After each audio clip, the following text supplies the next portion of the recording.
The Second Amendment, everyone's favorite cop-out, spending time arguing that you can when you'd be better off wondering if you should.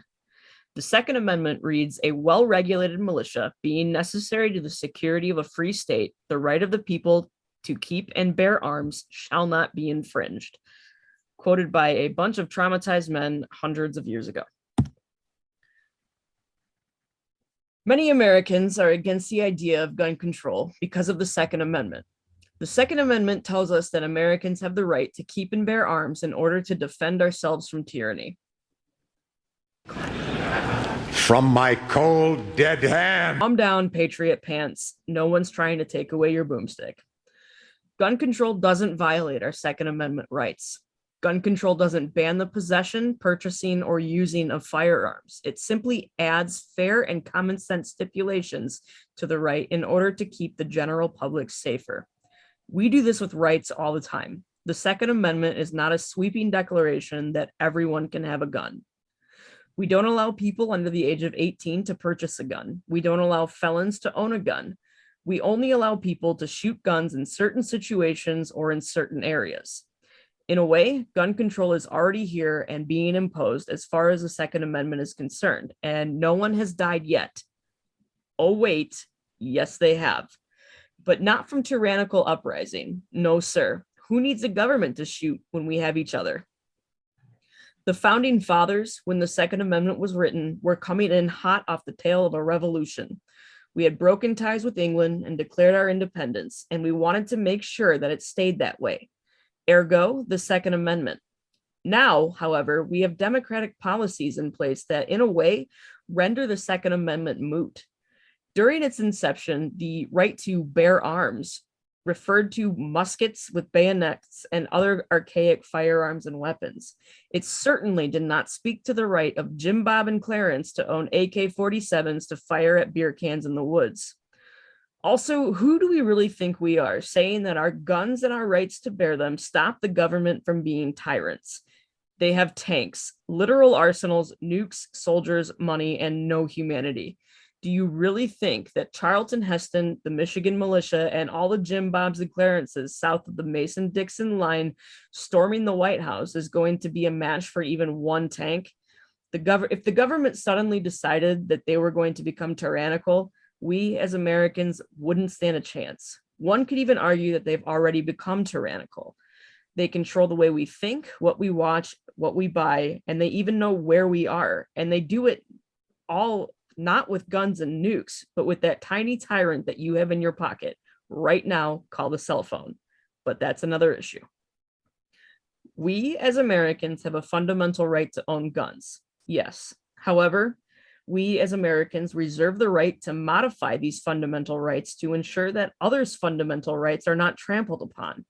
Allowing free reign of the Second Amendment, like many conservatives want, would end up depriving more and more people of their fundamentally more important right to life. If modifying the rights that the Second Amendment affords us could stop some kids from being shot in the face while they walk to math class, everyone should be for it. Period. Gun buyback programs such as the one that worked so well in Australia are not unconstitutional so long as we don't impose them as mandatory. This type of strategy has the potential to be extra effective in poverty-stricken areas such as Chicago, where gun violence and poverty go hand in hand. We make people give up their guns all the time. When someone commits a felony, they are required to hand over their guns. When someone has a personal protection order taken out against them, they are no longer allowed to have guns. To say that encouraging people to turn in their guns in exchange for money is a violation of the Second Amendment is ludicrous and untrue. Let's play with a hypothetical situation for a second. Let's say that we didn't have a right to keep and bear arms. There are policies like this in many parts of the world. The UK, for example, banned handguns in 1997, and their rate of shooting deaths, including mass shootings, is astronomically low. The government there hasn't risen up and enslaved everyone either, but I'm sure if they did, they could just storm the parliament dressed like Vikings and put their feet up on the prime minister's desk while taking selfies. Oh, wait, that was us. We need to stop defending the Second Amendment with because we can and start asking ourselves, but should we? Times are different, laws are different, people are different, and weapons are different. We need to start looking at the Second Amendment as the archaic sentiment that it is and move towards peace rather than away from it.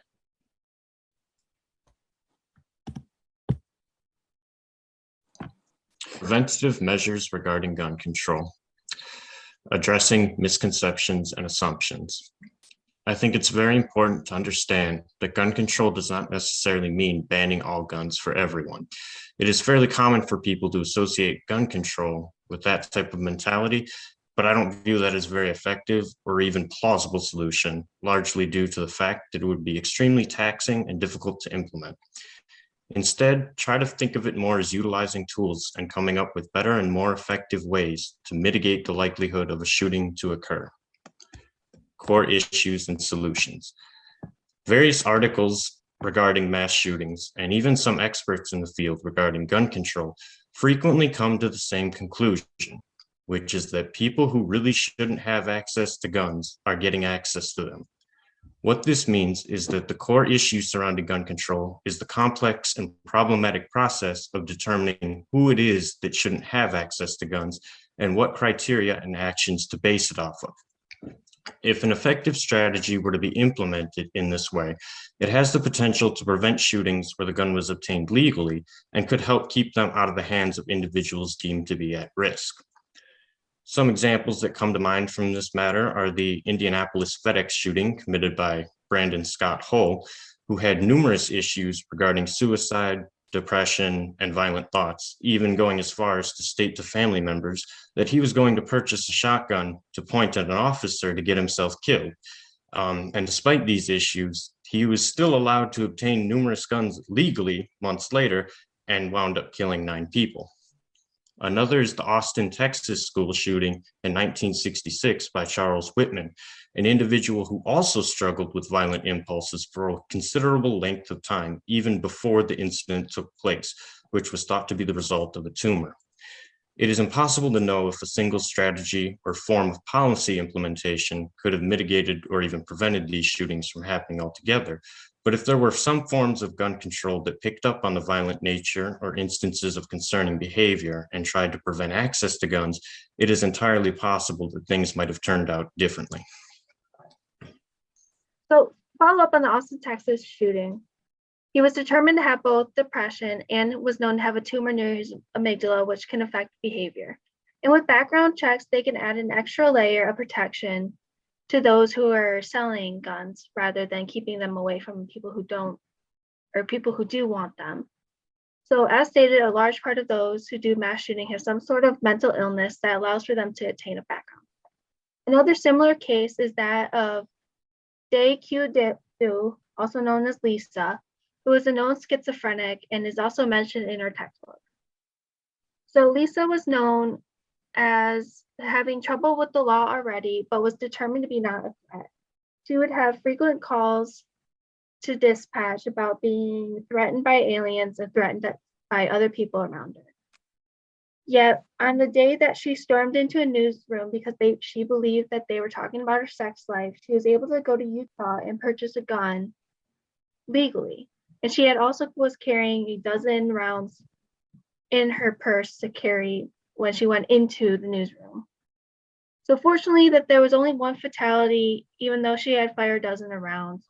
And it was a similar case to the Austin, Texas shooting. Because both of their mental illnesses were not well known, both of them were still able to attain guns. But both can be protected by confidentiality laws. And these aren't given out to the FBI, which does overall background checks. But the gun dealer doesn't have to know the exact reason why for the denial beyond mental health related, but the FBI should be aware to deny cases. This can help prevent those with mental illness from purchasing weapons, and it would also reduce the amount of guns that are given out to mass shooters and into the wrong hands. At the same time, having background checks in more areas, such as private dealers, would have a major improvement in keeping guns in safe hands.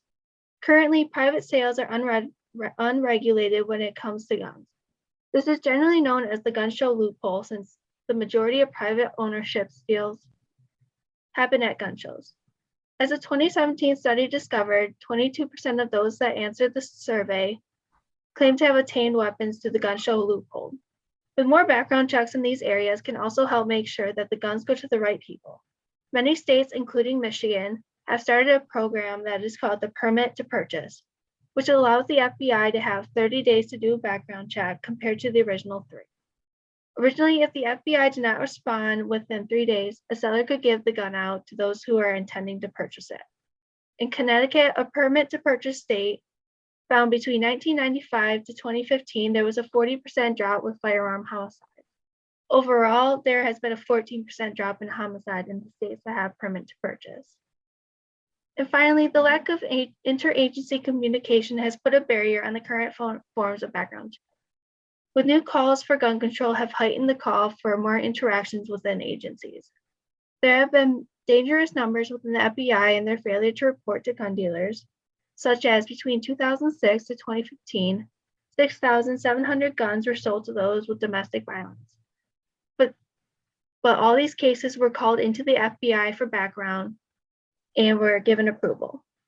This can also be due to other agencies and police departments failing to report their cases, which they allow because they determine them to be not a threat.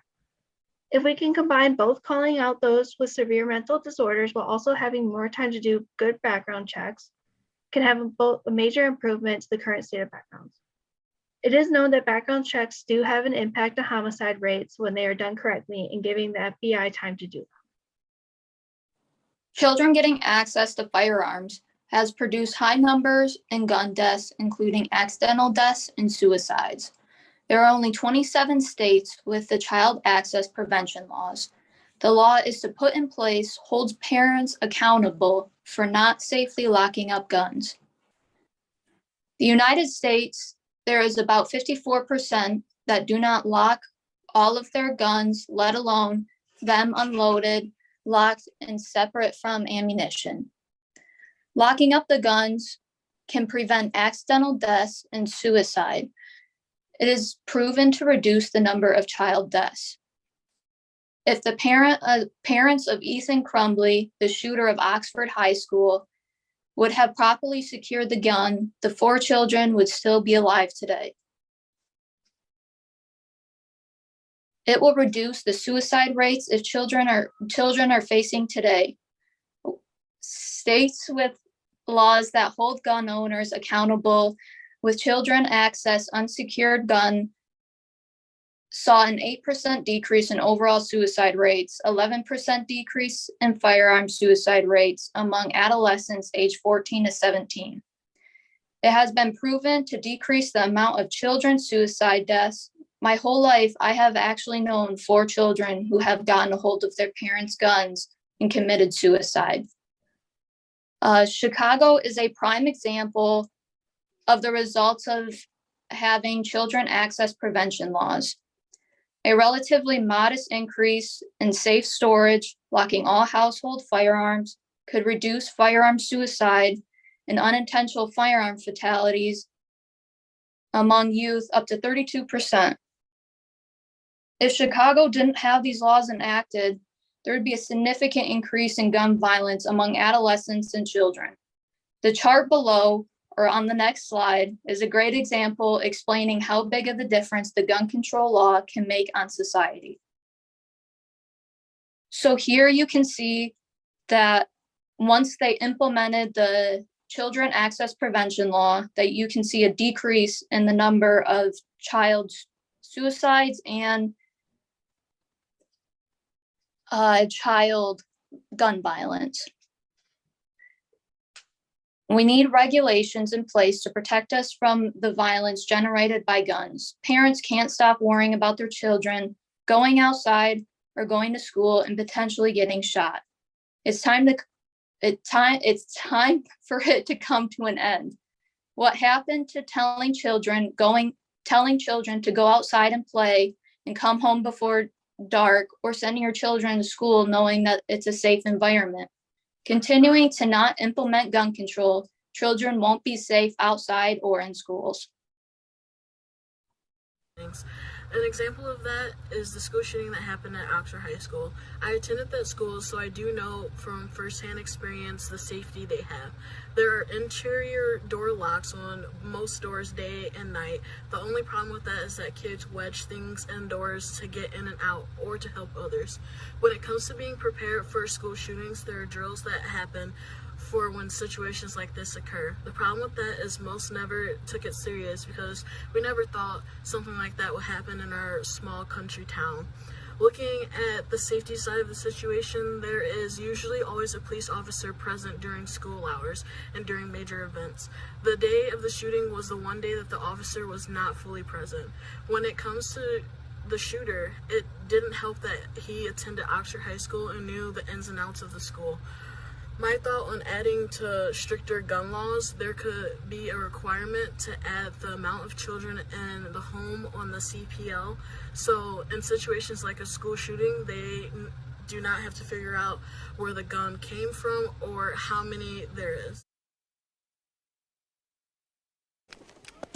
This is my boomstick!